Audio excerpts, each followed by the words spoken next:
Michelle Malkin, who joins us from Colorado. Good morning to you. Good morning. Well, what do you think is going on there? Yesterday we saw the president and Bibi Netanyahu. They look like best friends, and then this morning, just moments ago, we heard, and there he is. He's got his arm around the prime minister. And then this morning we heard, as he had the joint appearance with Abu Mazen, yeah, the Israelis, you know, they got to stop with the settlements. They got to stop with the prisoners. They got a lot of problems with this.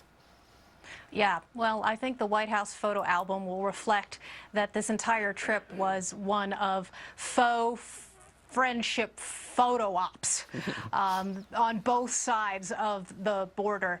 And yesterday, of course, I think the unspoken words at the end of Obama's declaration that he supported an unbreakable alliance between Israel and America was the phrase, "despite my best efforts to break it." And then, of course, today, I think one of the most remarkable statements that came out was his comparison of Israeli and Palestinian relations to U.S. and Canada relations, which had a lot of jaws dropping on Twitter this morning, because I can't recall that Canada's been lobbing missiles into the United States over the last half century. So Michelle, I mean, if this is just all a photo op, what would you have preferred to see President Obama do in these couple of days there?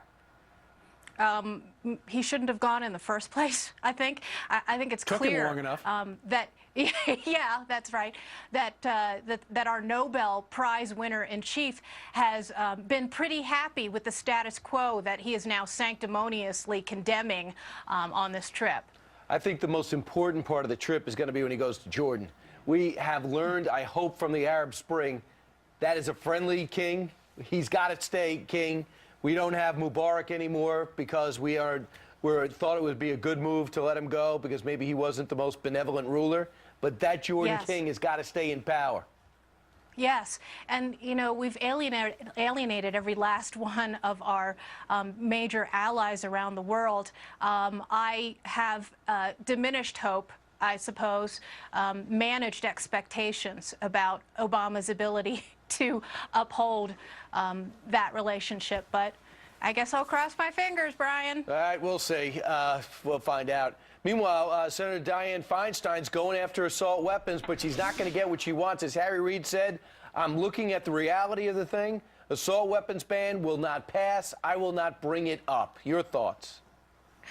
Well, political reality has smacked even Harry Reid across the face here, and it's going to be rather difficult, but I imagine that Dianne Feinstein will find some way of partisan yoga to blame Republicans for this instead of her Senate Majority Leader. But she has doubled and tripled down now, and she's talking about introducing the very kind of ammunition magazine ban that was just passed here in Colorado.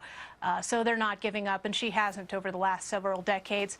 And I think that what we're going to see is an even more hysterical campaign by the gun grabbers, by the Michael Bloombergs of the world and the Sarah Brady campaign to demonize not Harry Reid. They're not going to be protesting at his office, but to marginalize the NRA and Second Amendment supporters in this battle. Well, you're out in Colorado, and a couple of days ago we heard from a Colorado sheriff who said, you know, any upcoming gun laws, new gun laws here in Colorado, I'm not going to enforce them. And now there's a new Colorado sheriff by the name of John Cook.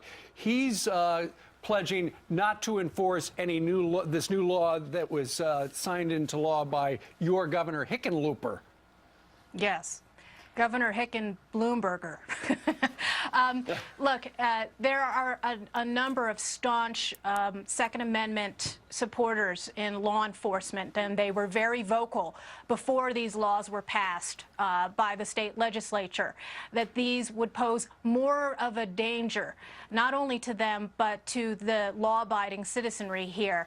And John Cook is just one who has stood up. At the same time that these sheriffs now are making these public declarations, and I think daring to be prosecuted for them. And I think that, you know, every law-abiding law-abiding citizen here should be grateful for that. But there are a number of efforts to try and roll back this radical gun grab that is going to do more harm than good. We've got recall petitions, efforts to repeal. We've got state initiatives that are now going to be launched, and a couple of lawsuits that are under consideration, one by the Independence Institute, which is a pro-liberty think tank here in the state.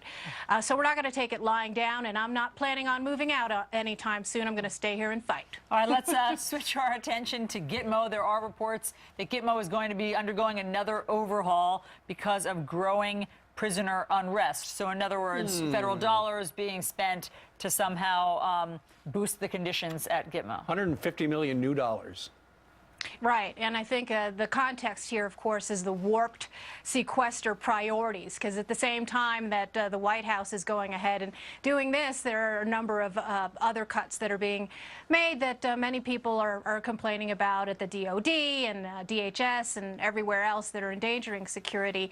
I think the bigger picture here with regard to Gitmo is that place is a mess and not under control, and that there are a number of these enemy combatants over the years who have been able to orchestrate suicide stunts and who have exploited the freedoms that they've been given and the communications that they're able to have with these transnationalist lawyers to spread propaganda about their cases. Exactly, and they're on a hunger strike right now, and they are making their own food. They're in a communal setting. This is like a dorm for them. How handy. All right, Michelle Malkin, always a pleasure. Thank you very much for joining us today from Colorado Springs. You bet. Thanks, Michelle.